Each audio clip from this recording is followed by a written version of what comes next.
Hello guys, this is Stella and welcome to my story. Today I will share a little bit of my life with you and tell you how I got to have two beautiful kids in my life. Currently I have an 11-year-old girl and a 5-year-old boy who were actually my sister-in-law Audrey's kids. This story is about how I ended up being their guardian along with my husband Ace. Ace and Audrey were siblings who loved each other. Their mother, June, was also an amazing mother to them. They lost their dad shortly before Ace went to high school.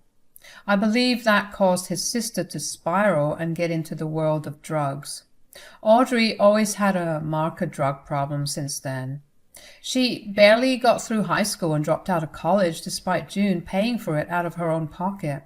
She then proceeded to sleep with multiple people until she got pregnant with her daughter.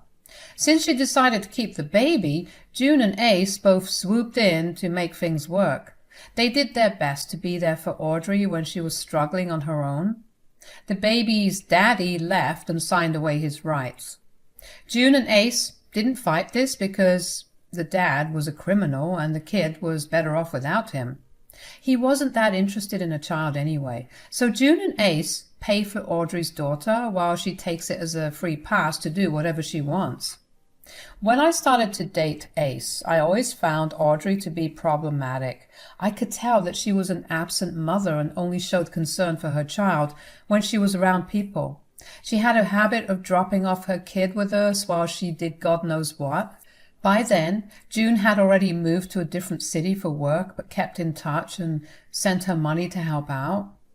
She actually pushed back her own retirement so that the kid was taken care of. They were always positive that Audrey would take control of her life and step up to be a good parent. I was skeptical and was proven to be true when she got pregnant with her son. She had no job and was still living on June's money. Ace and I stepped in to help, but I wanted her to understand what she was getting into. I said, "Audrey, you really need to step up now that you are having two kids. Things are going to get much more difficult later. Keep your advice to yourself, Stella. I didn't ask for it.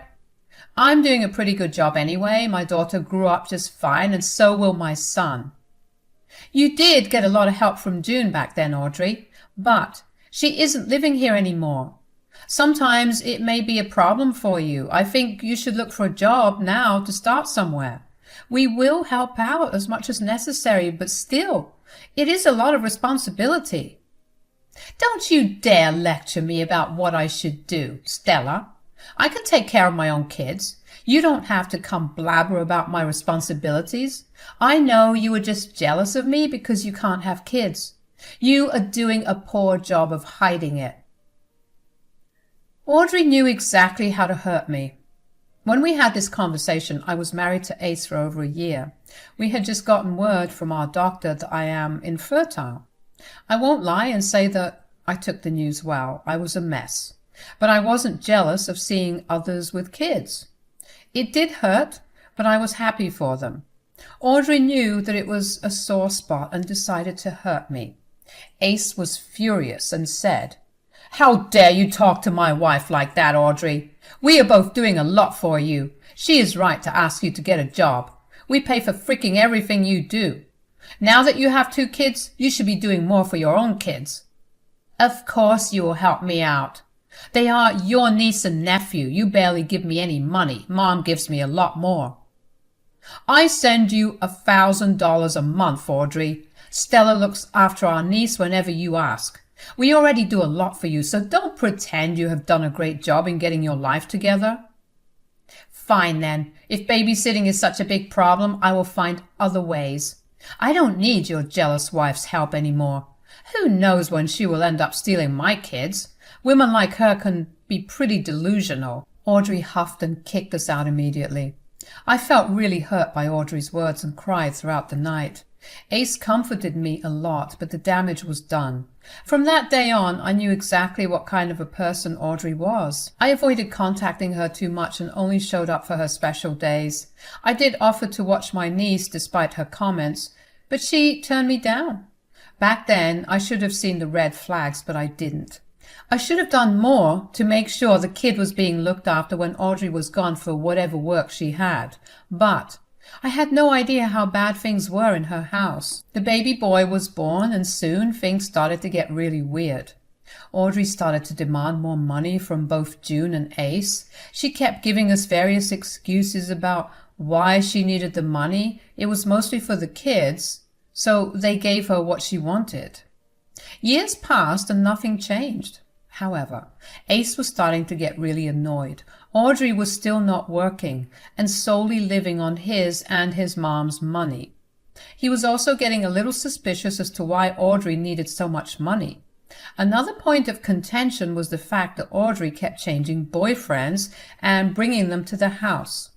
Slowly we realized that Audrey must be lagging off her motherly duties, so we decided to check what was going on. Ace and I did end up going for a surprise visit to their house one day. What we found there made us call CPS. Long story short, both the kids were placed in our care.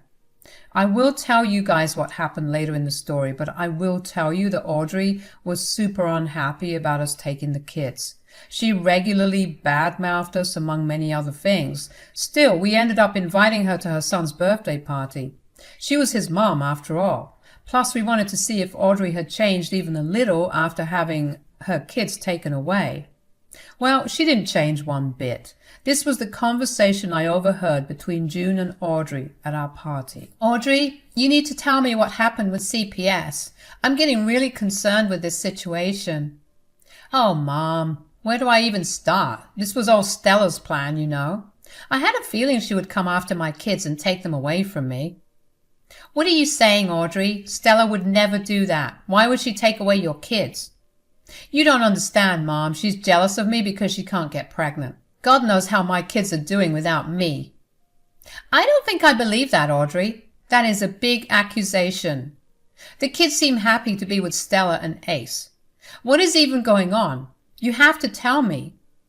She's a freaking monster and used her money to keep my kids happy. That's why they don't even want to talk to me. She had ruined my life, Mom. Audrey kept crying and telling everyone this story. There were a lot of people at this party and everyone seemed to sympathize with her. I mean, her story was almost tragic, but we knew that it wasn't true. At that moment, I was freaking fuming. I got Ace's attention and told him what his sister was telling people. He was also very mad and said, Audrey will never learn, Stella. She just keeps showing us what a horrible woman she is. It was a mistake inviting her to the party. Even her kids don't want to be around her. I think it was the right thing to invite her, Ace. We gave her a chance, but she threw it away. Now that we know that she won't change, we should just tell everyone the truth about what happened. I agree with you, Stella. Audrey really shouldn't have spread lies about you. We had protected her because we didn't want her to be humiliated anymore. But at this point, she doesn't deserve our empathy. Go ahead, tell everyone. The decision was made, and I was determined to finally take some sweet revenge against Audrey. She was going to pay dearly for insulting and hurting me. I quickly took the kids and put them in their room. I also asked my sister to keep an eye on them. Then I squared my shoulders and marched back onto the lawn to talk to everyone. I rang my glass of champagne with a spoon to draw everyone's attention. When everyone gathered around me, I looked at my husband for the green signal. He nodded his head at me and told me to go ahead. I then started to say, So, I actually wanted to get your attention to clear some things in today's party. This party was supposed to be for the kids, but I see that someone has been making it all about them. I think that I need to address that right now. What is it, dear? You sound very angry. Is everything all right? No, everything's not all right, June. There are certain things that me and Ace have been hiding from you guys to save you from pain, but I guess I shouldn't have done that. Audrey has been using our empathy to make us look like bad people. I can't allow that to happen. I've been hearing that Audrey is telling people how I took her kids because I'm jealous of her. Well, I will now tell you the real reason why her kids are living with me and Ace. Audrey looked really panicked as soon as I said that. She must have thought that I wouldn't confront her about her lies. Ace and I were trying our best to protect what was left of her reputation, but she had really gone beyond redemption. I wasn't going to make myself out to be the bad guy to protect Audrey. Even Ace wouldn't do it for his own sister. I looked straight into her eyes and said, Audrey's kids are living with us because CPS has deemed her to be an unfit parent. Yes, we made the call to CPS because we knew the reality of her household. She had been neglecting her kids and putting them in dangerous situations to enjoy her life without any responsibility. That is not true. What the hell are you saying? Those are all lies. Guys, you shouldn't believe a word she says. I'm telling you right now, Ace and Stella stole my kids because Stella is unable to have kids of her own. She was jealous of me and used her money to lure my kids into her house. Really, Audrey? Is that the story you're going for? If we really wanted kids that bad, we could have easily adopted them. We didn't need to steal anyone's kids from them. And how will you even explain why CPS deemed you an unfit parent? That was all a part of your plan. I know you two have bribed the caseworkers and intentionally made up lies about me. Then you took my kids away from me and spoiled their minds with your riches. Shame on you two. Audrey started to loudly cry, while June immediately tried to comfort her. Don't worry, June wasn't on her side whatsoever. She was just being a mother to her one daughter. She didn't know the details of what happened since we didn't tell her. We wanted to save her from the pain of knowing that her daughter was a failure. So, when the truth came out, she was unsure who she should trust. I wasn't going to blame her for that. However, I was going to set the record straight, so I calmly looked at everyone around me and said, I have plenty of proof to show that Audrey is lying to all of you. Frankly, I was willing to keep things a secret until my dear sister-in-law started to blabber around and spread lies, so I have no remorse in showing you guys her true face. I think it is high time Audrey stops blaming us for her wrongdoings. We did our best to help her children, and the least she could do was be grateful enough to keep her mouth shut. Now that it is clear how disgusting Audrey can be, I have no problem letting everything out in the open either. So, to start with, let me tell you why we decided to call CPS on my sister-in-law. Ace and I had dropped in for a surprise visit because we were in her area. When we walked up to her house, we found that the entire place smelled of illegal drugs. Then we found the kids sitting in their rooms, absolutely terrified of their surroundings. When we walked into the kids, we found out that Audrey had left them alone to go on a date with her boyfriend. She regularly changed her boyfriends and kept bringing them around the kids. The current one has a list of criminal charges against him, but my sister had no problem bringing him near the kids. She was also heavily using drugs that CPS later found in her room. We decided to call CPS because her kids were severely traumatized. Audrey was regularly abusing them and leaving them alone to go have fun. The neighbors confirmed this when CPS talked to them. The neighbors told us that she would sometimes leave the kids at their doorstep to force them to babysit for free. We assessed the situation and took the kids to our house with CPS's permission. Audrey was found to be an unfit parent and actually spent a night in jail for drug possession. Since their father had signed away his rights, the kids had nowhere to go. That's why they're staying with us. So Audrey is just lying to you all, when in reality she alone has been responsible for losing her kids. When we both stopped speaking, we saw that everyone in the room looked shell-shocked. Why wouldn't they? What Audrey had done to her own kids was horrible. It was one of those cases which people prayed wouldn't happen in their family. Audrey was truly a vile and insane woman, and it was natural for everyone to be disgusted with her. I even saw June eye Audrey with disbelief before moving away from her in disgust. Audrey quickly realized that people were turning against her, so she started to cry again and tried to make herself the victim in the story. One might have hoped that she would finally be ashamed now, but clearly she is beyond help. She doubled down on her lies and said, No, none of this is true. I'm a respectable lady and never did such things. I left home for a few minutes due to an emergency. The kids were fine. These two horrible people came into my house and planted those drugs so that I would lose my kids. Seriously, Audrey? Have you no freaking shame? You know how untrue your words are. We literally have proof of everything. Hell, the cops even found drugs in your car when they arrested you from where you were with your boyfriend. How the hell did we plant those? God, you just keep disgusting us more and more. I'm glad the kids don't have to be with you anymore. They are already dreading going back to you. Mind you, I have pictures of the bruises that happened when you hit them. CPS had records of that too. You are a shit mother, Audrey. Mom, look at your son. Look at what he's saying. He's making up all those lies about me because of his wife. They want to steal my kids, Mom. You need to do something. June looked stunned at us all until we showed her the proof we had on our phones. The pictures of their bruises, the state of the house when we visited, the mugshot of her and her boyfriend, all of it. June looked at those pictures and her eyebrows shot to the sky. She looked at Audrey with pure anger and literally screamed at her, saying, "How dare you abuse my poor grandchildren, Audrey? What kind of a horrible mother have you become?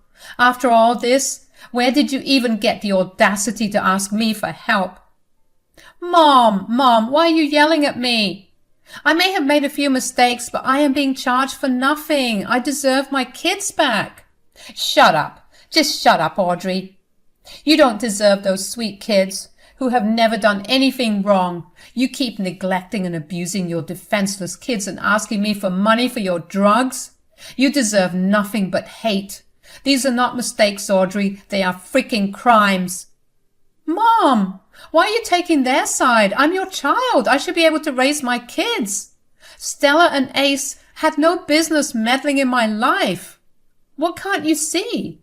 Seriously, Audrey, how shameless can you be? They freaking saved the kids from you. You are not capable of caring for them. Hell, I don't even think you love or care for your kids. All you care about are money and drugs. They did the right thing by calling the cops on you. If I had known about everything sooner, I would have called the cops and CPS myself. Audrey hadn't expected her own mother to turn on her like that. June really loved Audrey. They had a very close bond, so it came as a huge shock to June that her one daughter was such a failure of her mother.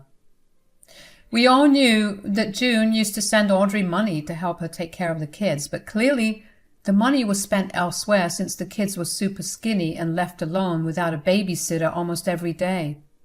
June was just as shocked as we were when we discovered what was going on. Audrey was now in real tears while June kept yelling at her. Everyone around joined in, saying that she was a failure and should have done better. The truth was finally out and Audrey had nowhere to hide. She was facing the heat while we watched on. But none of us were prepared for what June said next. She said, "Audrey, don't you dare think that I will ever give you money again. I have tried to set you straight multiple times, but you have failed me miserably." No, Mom. Please don't say that. I really need your help. I need lawyers to get out of this mess. I have to go to court. They will put me in prison. You have to help me. Your brother had the decency to pay for your bail, but you had the audacity to talk shit against him and his wife. You have clearly shown that you simply don't value people's help. How will I ever trust you again? Mom, I promise I will be better. Don't leave me destitute, Mom. I'm afraid we've given you too many chances. Maybe a little jail time will set you straight. From now on, I will only do what's necessary to make sure my grandkids have a good life. I will be disinheriting you and make sure that you don't get a cent after my death. Your portion will go to your kids, and I will make sure you cannot lay your hands on them again. No one was expecting this, to be honest. In fact, I had somewhat expected June to cave and help out her daughter again. She was her favorite, after all. But this time, June was absolutely done with her shit. The thought of her grandkids being abused made her see red and brought out her grandma's bear instincts. She was determined to protect her grandkids even from her own daughter. Honestly, I think she made the right decision to exclude Audrey from her will. Audrey wouldn't change, so it would be better for the kids to get the money no matter who they stay with. However, Audrey was not having it with June's decision. Audrey fell at June's feet and started to wail like a mad woman. She kept crying and begging June not to cut her off. She was really showing her true colors for being concerned about the money. She should have been happy that her kids were being taken care of. Instead, she was lamenting the fact that her mom wouldn't give her free money to do what she wanted. Audrey didn't want to face the consequences of her actions. She wanted it all, without the responsibility and trouble. Of course, she won't be getting anything. Her drama was only making her look worse in front of everyone. When things became too much for us to handle, we kicked her out. She left because we threatened to call the cops. The rest of our party was a blast. The kids visibly relaxed as soon as Audrey was thrown out. It broke our hearts to see them so scared of their own mother. I vowed then and there that I would do everything to protect them. June also thanked us for taking care of the grandchildren and promised to help out in any way possible. We told her to look after herself and plan her retirement. The kids were our responsibility now. I am glad to tell you guys that the kids were placed with us permanently. Audrey went to jail for 5 years because of drug possession and child abuse charges. Audrey had signed away the custody of her kids to us. We still don't know what the future holds for us, but we are hopeful we will be able to give them a good life. A year has already passed, and the kids are thriving in their new environment. They have been put in therapy, and we're working through the issues. It's not rainbows and roses every day, but there has been a lot of progress. It gives me immense peace to see them grow up loved and cared for. We're thinking about adopting them and are in the process of making Audrey sign away her parental rights. Money will be offered to her, so we are hopeful she will agree to it. I hope you guys pray for us so that we can formally adopt the kids and never let them suffer in a bad household again.